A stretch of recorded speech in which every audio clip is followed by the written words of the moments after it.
It's a pleasure to be back here, especially for Philippe's fest. So always a pleasure to see you, to discuss with you. So very happy. So I like this picture because there is not only Philippe's, but there is Jean-Bernard is hidden somewhere here. It's on the poster. Yeah, good. You mark a point. So I start. No, this is wrong. This is wrong. You are sure? Yeah. Okay, so my talk will not be like the previous one, because there is no slide, actually.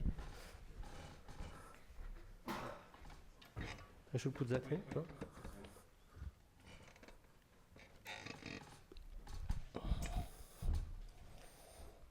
So it will not be a mathematics talk, nor a physics one. So I try to find a subject which will fit Philippe's interest, at least one of them. Also, I will discuss about random matrices and just try to do some small exercise on random matrices. Exercise which come from studies we have done with Ludwig on noisy many-body system, and in particular on some model which is called quantum SEP, which is a quantum generalization of SEP. SEP is a model of classical statistical physics adapted to describe out-of-equilibrium system, and we look for a generalization of this system in order to understand some aspect of fluctuation of quantum quantities in out-of-equilibrium many-body system. So, so my talk will be trying to deal with random matrices and with maybe a new class of random matrices. So I start by recalling the standard example of random matrices, which, as you know, have many impact in physics, at least, on mathematics maybe too. For example, in connection with random matrices or quantum chaotic systems.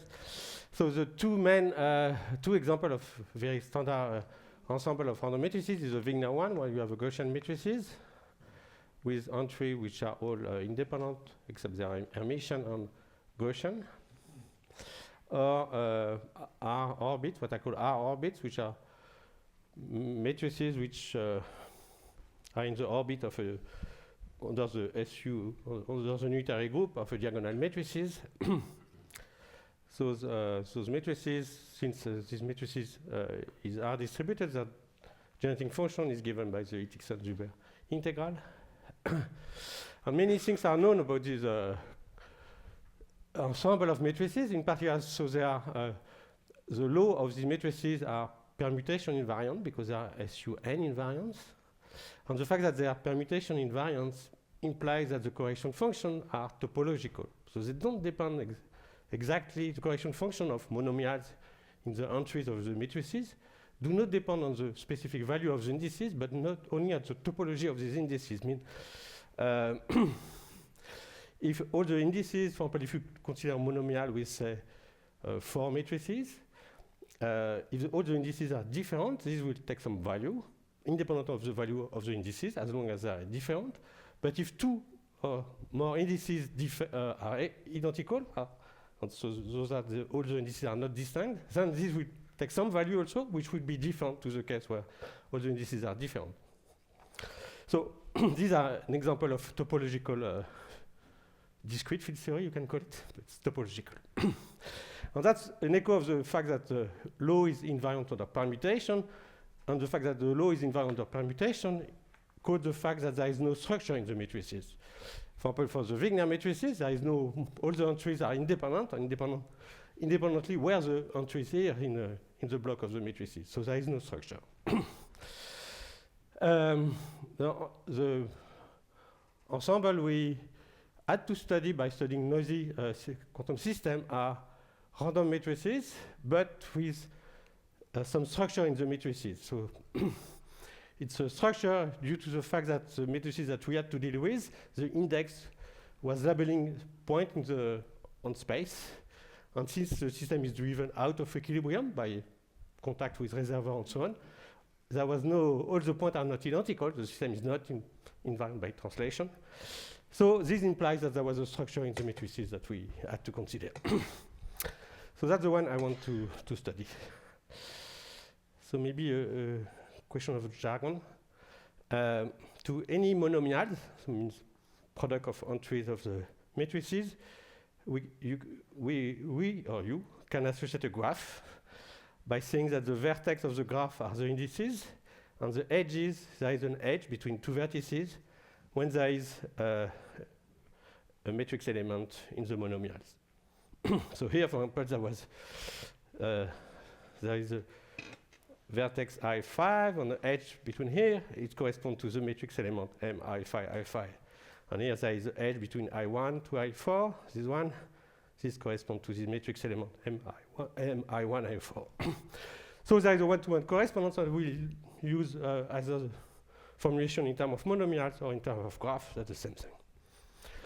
So we want to look at these structure matrices, and we first did some computation because of the problem we are looking at, and then we have tried to extract the minimal properties which were needed to have some structure for these ensembles. So again, what I say is that this computation were done within the quantum set, which we call Q set. So we had some matrices. I will explain to you later what are the matrices in the case of QSEP and other models. But we have some matrices M with entry Mij, which is random, and with some law that is determined by the problem. And the first thing that this law was satisfy is that it's U1 to the n, actually it's power n here, invariance. So on a matrix, you can act on the left and the right by diagonal matrices, U1 matrices. And you want the law of the matrix and the conjugated by the U1 to the n be equivalent.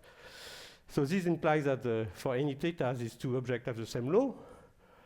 And in physics, this U1 invariance is related to charge conservation. And because we are dealing with system out of equilibrium, we need to have, we want to talk about transport. And when you talk about transport, you need local conservation law. And that's why we have this, we had to impose this condition. And one first consequence of that is that because you have this invariance, if you take the mean of that, if I is different from j, because the theta will be different, this has to be 0. So for example, this is one consequence that you learn from the U1 invariance. And in terms of graph, this means that only non-zero, the only graph for which the expectation value is non-zero are the Eulerian one. Eulerian graph are the graph where there is the same number of ingoing and outgoing edges on any vertex. So, well, this Mij corresponds to a graph. This corresponds to I to j. So it's clearly not an Eulerian one. Why Mii? So there is only one vertex. The graph is that one, and that's Eulerian because there is, on the vertex I, there is one outgoing and one ingoing edge. So I1, so as a consequence, if you take, you have no constraint from the U1 invariant, so the mean of the diagonal element can be 0, and it will depend on the position of the index, and which we call x. X is I over n. We are dealing with the Lagrangian matrices, so x belongs to the interval 0, 1. And the fact that it depends on x is the one consequence of the fact that you have a structure matrices. Not all the entries are equivalent. So there is some structures that you don't know, but you want to discover. Then since these entries are 0 in mean, we are looking at Hermitian matrices, like the standard example. You can look at the variance of diagonal matrix elements. And in the model that we study, we find that this variance scale like, so the variance, I draw the graph. This is clearly a line graph. You should put arrows there. It's scale like 1 over n, so it's subdominant in n, with a function which, of course, depends on the position of the indices G2. So in the case of these two properties are similar to what you have in the case of R orbits. In the case of R orbits, you will have this property for the mean, except that G1 will be independent of X. So that will be just the first moment of the spectral measure of the matrix D. You will have this property for the variance of the off-diagonal element, and G2 will be the second cumulant of the spectral density associated to the diagonal matrix D. So by doing other computation, if you look at higher moments, you find that the scaling will decrease with n as it's expected, and as it is the case in the case of R orbits. And then another one is that if you look at disconnected graphs, the simplest one, product of two off-diagonal elements, to leading order, this is just a product, it factorizes. And then you have subleading, if you look at the variance, or subleading coefficient which may depend, which are not factorized. So it means that disjoint graphs are independent at leading order in 1 over n. Just to understand, this is properties you impose on your model, or that's properties that we find in the model, and now we impose them. Okay, you have not said what is the model, but you will tell it. Yeah, and that's what you find. We had some model, and we play with it, and we observe that. Okay. Yes. I'm doing experiment. And now we try to define we define the ensemble by the minimal set of conditions which allow us to compute what we want to compute or everything. So we impose U1 to the n invariance again. We impose that if you look at monomial with n objects, the leading one are the one for which the indices form a loop. On that, so you see that if you take this product, you have a matrix element from I1 to I2. So in my convention for the graph, this corresponds to this edge here from I1 to I2. Then you have insertion of another matrix element which is from I2 to I3. This corresponds to this edge, and so on. And you close the loop by the last monomial from IN to the I1. So there is n insertion of the matrix element, so n edges, and because it's a loop, there is n points. So that's the leading term, leading expectation value for object with m monomials, cumulants. It's scaled like 1 over n minus 1, and this scaling will ensure that there is a large deviation function for the distribution of the matrices, and it will ensure also that the well-defined spectrum, limiting spectrum for the matrices. Of course, this cumulant factor which is in front of the 1 over n minus 1 will depend on the point. Then we impose that if you have disjoint graphs, it factorizes at leading order n. And then we impose some continuity conditions that I will not describe so much, which ensures that you can compute expectation of any graphs. Because any graph, like this one, is a collection of disconnected graphs where on each connected component can be obtained from the loops by pinching it. Okay, so we need some condition in order to compute any expectation value of any pinch loops from the loop. And with this condition, all the expectation value up. One slide is missing. It's here. So all expectation value can be computed from the expectation of a loop. This is not ordinary large n limit of matrices. It's exactly the same property which are satisfied by the R matrices.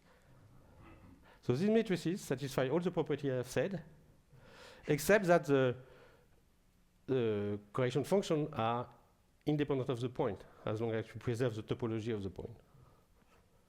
So for example, in ensemble, the action I have described allow to compute any expectation value at leading order in terms of these, what we call loop expectation value, which are just the scale cumulants of the loops. And by pinching it and using the property you factorize, you get everything.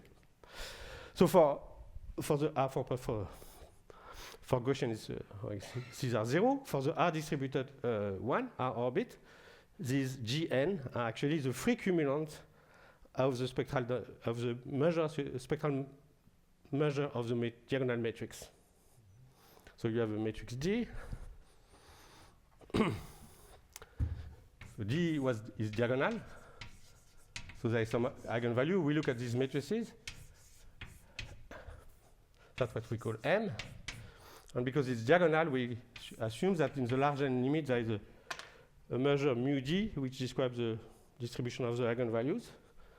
In the case of these matrices, Gn are just a free cumulant of that. Okay. Yeah. Just to understand, when you have indices, do you sum over indices or No. not? But then how you could ensure that if integration measures invariant under rotation matrices? The integration measure. Which yeah. Under rotation of the matrices. It is? Invariant under rotation. It is not. It's not. It's what I said.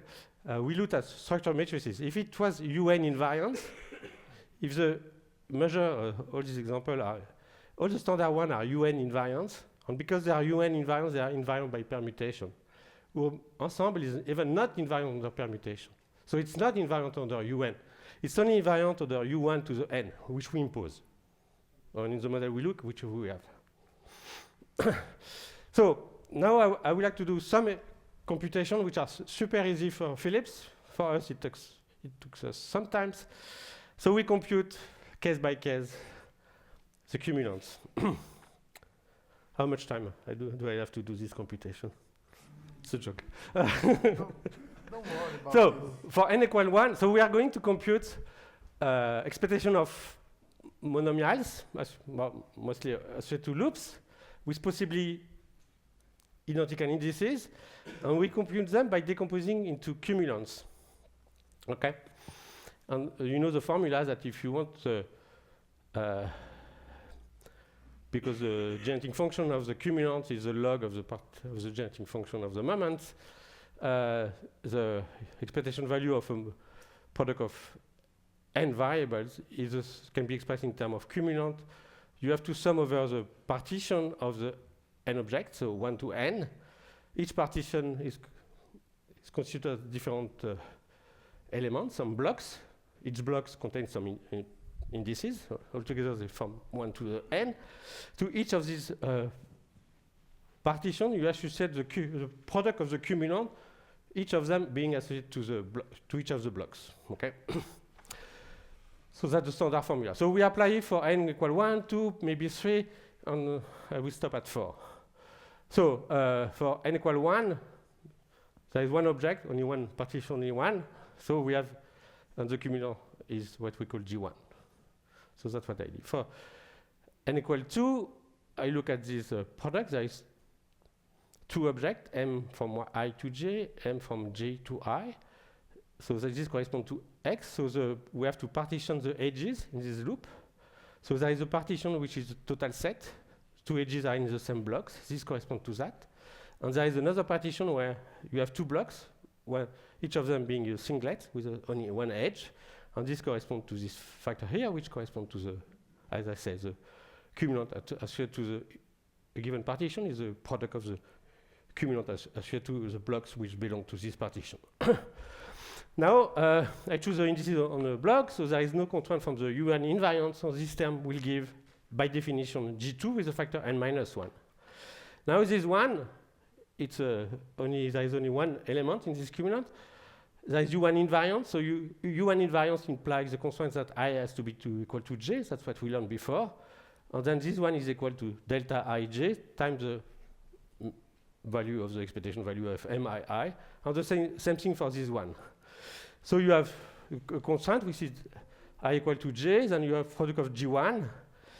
And in physics, delta Ij becomes, when you take the continuum limit, 1 over n times the Dirac function. And then this factorized. If you don't like this naive computation, you have to deal with traces of product of M associated to the loop with matrices H, and when you do the sum, this is the amount to do that.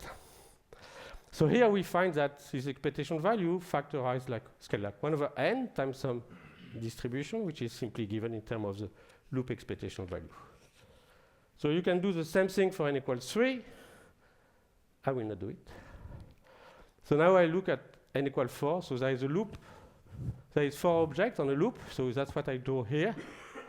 So from I to J to J to K to K to L, that's all these objects here. And back, this should be L to I. This is the last term. And then you have to sum over all the partitions.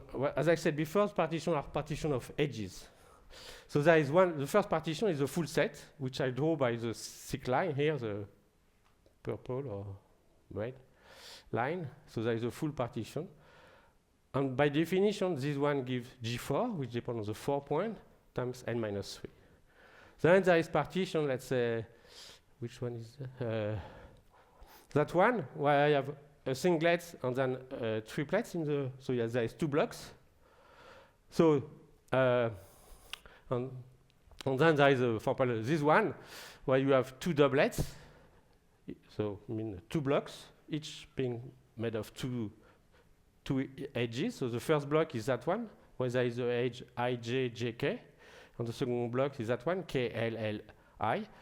By U1 invariance, so this I should be equal to j, otherwise you don't have an Eulerian graph. So I have a constant which is delta ik. This is a loop, then it's a loop with 2 edges, so it's scaled like 1 over n minus 1, this one. And then this one also, the constant is delta ik, it's the same constant. So it's scaled like, there is delta ik, and it's scaled like 1 over n. So altogether it's delta ik n minus 2. And with the rule that delta, Kronecker symbol is delta n inverse Dirac function, this will correspond to this contribution here and scale like n minus 3. So you do the exercise for all the blocks, there is 15, 16, I forget, except the last one where you have, again, a partition with 2 blocks. So the blocks, the first one is edge ijkl, so that's why there is a thick line here. And the second block is gkkl, and there is a thin line. And then, so you have constraint from the U1 invariant. But you have more constraint because I has to be equal to L and G has to be equal to K because of the U1 invariance, only the U1 invariance. And that gives this constraint. Here you have also a constraint which is I has to be equal to J here, and K has to be equal to L, which we did not before, so we have this one. So all the indices have to be different. And this one, the scale, once you have imposed this constraint, that's a loop of order 2, so the product of 2 is n minus 1. But you see that if I apply the rule, how it corresponds to, then this will scale, will be negligible compared to scale with n as a power 1 over n to the 5th, so much smaller than this one. So this one does not contribute in the scaling limit. And why it doesn't contribute is because it's a crossing partition. If you draw this line, this one crosses, whereas all the other one didn't cross. So it means when you compute that, only the non-crossing partition contributes. Okay, that's the rule. And that's the link to free probability. That's the combinatorial approach developed by Speicher about free probability. So in general, what you have is that if you look at the nth moment, you will decompose only on the non-crossing partition function, non-crossing partition. So the non-crossing is that of the edges, which is what I draw here. So there is one loop cumulant associated to each non-crossing partition function, and you have delta function which impose the U1 invariance, and which are indexed by what is called the Creveras dual of the non-crossing partition function. So here I draw an example. I have a partition, the thick line are the partition of the edges, and which is that one. And then the Creveras dual is also non-crossing partition function, non-crossing partition that you can squeeze between the other one. That's the one you can squeeze. So here is an example, and it's on points. So that's a general formula from which everything follows. Some kind of Wick theorem for an ensemble. Of course, it's true in a usual ensemble like R orbits and so on. So now I will describe a few properties of that one. So since I have only 5 minutes, plus the 5 minutes because I was late. So surprisingly, these ensembles are stable by nonlinear transformation. So you can do nonlinear in an algebraic way, or you can do nonlinear transformation matrix element by matrix element. And given one ensemble, you produce another one which satisfies the same axiom. And you can compute also many things. So I will be quick. So when you have this matrix, you can wonder what are the spectrum of the matrix, or more generally, what is the spectrum of the subblocks of a matrix. Means you select some given rows on arrows, you kill all the other one, you pack one, it's a submatrix, and you ask what is the spectrum of that. So for Wigner, of course, since everything is Gaussian, the spectrum is again the one for semicircles. For R, as I learned from Philippe, it's a free dilatation. So in general, we have a general formula, which means that extremization problem, how many times there? -2? Less than 5. Yeah, but that was, okay, still 5. Okay, good. No. Good. Okay. So instead of looking at blocks, we look at the spectrum of M conjugated by some diagonal matrix. If H is a characteristic function, that will be the block. And then to find the spectrum, you have to know we use the resolvent method. So if we know this function as a function of Z, taking derivatives with respect to Z, this is a resolvent, and we will know the spectrum. And what we prove with Ludwig is that this one is given by extremization problem. So you have to extremize this function with respect to A and B, which are Doomy function. And the only input for any ensemble is this sum over the loop. As I told you, the loop expectation value determine everything, and that's the data from the ensemble. Okay, so we can compute many things. Okay. And there is some interpretation of this formula in free probability, which I could explain if you're interested. So where all this come from? So as I said, we look at some generalization of SEP, so quantum SEP. So as I said, SEP is a model where particle can jump on the left and the right. Classically you inject particle on the left. You inject or extract particle on the left, you extract particle on the right. They can jump along the line with some exclusion principle. And that's SEP, and that was used to study, particularly by Derrida and collaborators during years, to learn something about the out of equilibrium system. So we came up with Tony Jean, another student who is now in Nice, of a quantum extension of that, where the particle can jump. So we have fermions, which impose the exclusion principle. There is never two fermions on the same site. There is some noisy Hamiltonian dynamic in the bulk. And this noisy Hamiltonian says there is some amplitude to move to the right or to the left, but these amplitudes are random. They are increment of the Brownian motion. And then there is dissipative processes on the left and the right, which inject or extract fermions. So when you have that, in general, you can compute. So this is a noisy dynamics, it acts on the system. So it means that the state of the system, which I call rho t, evolves in a stochastic way. It's a random object. You can look at the two-point function of this operator, which create an innate fermion. These operators are indexed by I and J, which are labeled the site. So as one, you have n by n matrices, if n is the number of sites, which are indexed by the position of the site. And as you can see from the picture, sites are not invariant by permutation. So this matrix will be random structure, and the structure reflects the fact that you are out of equilibrium, the profile of the density, say. And we want to know, if we want to know fluctuation on this noisy system, we have to understand the fluctuation of those objects. So we have to deal with the measure of these large matrices when we take the thermodynamic limit. And the claim that we have is that for QSEP, these matrices belong to the set I described. And then there is many physical applications, and we know a bit more because we know that so the Gn, which are the loop expectation value, as has been shown by Philippe, they are the free cumulant for an auxiliary algebra that you can construct.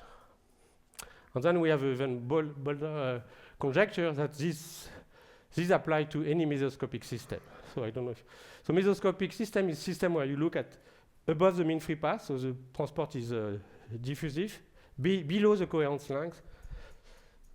1 minute. So you still have coherence effects.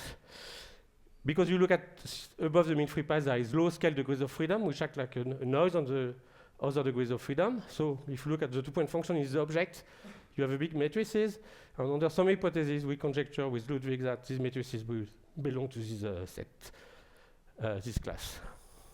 So I stop here because of Andrea. And bon anniversaire, Philippe.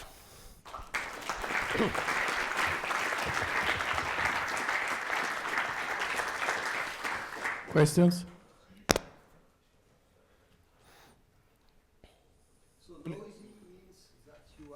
So noisy means that you have the coupling, the hopping coupling depends on time in a random way. Yeah. But it stays classical. It's not. There is no coherence with the system, the bus, which. Yeah. In QSEP, not.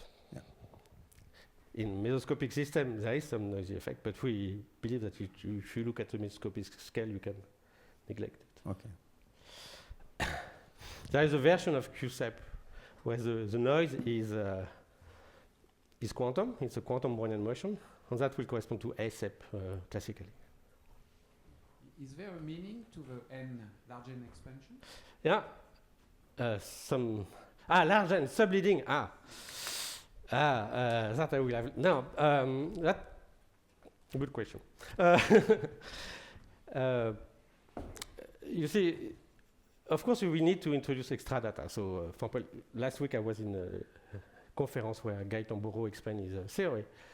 And then you have for unstructured matrices, and then you have a way to formulate the large n limit in terms of some simple data.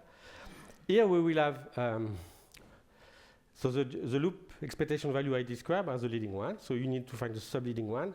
By imposing the continuity, we get some partial information on the subleading one, but it's not enough. So it's very difficult to guess what should be the extra data you need. If you start from QSEP, as we did at the beginning, you can compute the first few moments for any n, do the expansion for that one, and try to extend it. But okay, we didn't do it. It's a huge work of difficult.